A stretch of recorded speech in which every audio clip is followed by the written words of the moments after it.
আমি ভারতের আগ্রাসন বিরোধী সকল যোদ্ধা সহযোদ্ধাকে অনুরোধ করছি, নির্দেশনা দিচ্ছি, যেখানেই এই রপ্তানির ইলিশের ট্রাক আপনারা দেখবেন এটা থামাবেন এবং নাগরিকদেরকে এই 1180 টাকা কেজি ইলিশ পেতে সহযোগিতা করবেন।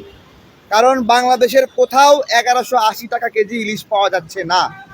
আমাদের ইলিশ পেতে হচ্ছে 1500, 1600, 1800, 2000 টাকা কেজি।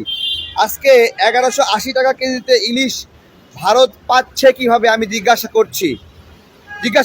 সরকার কি ভর্তুকি দিচ্ছে?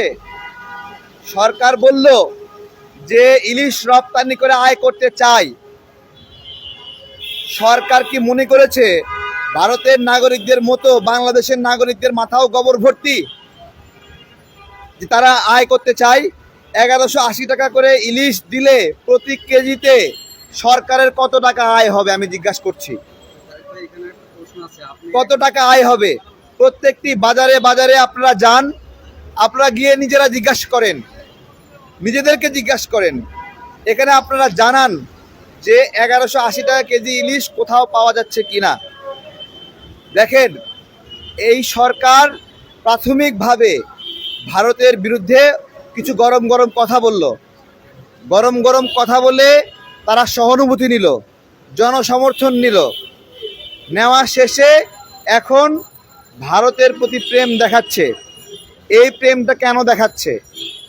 কি শর্তে?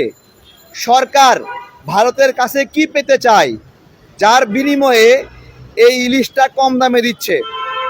কি পেতে চায়?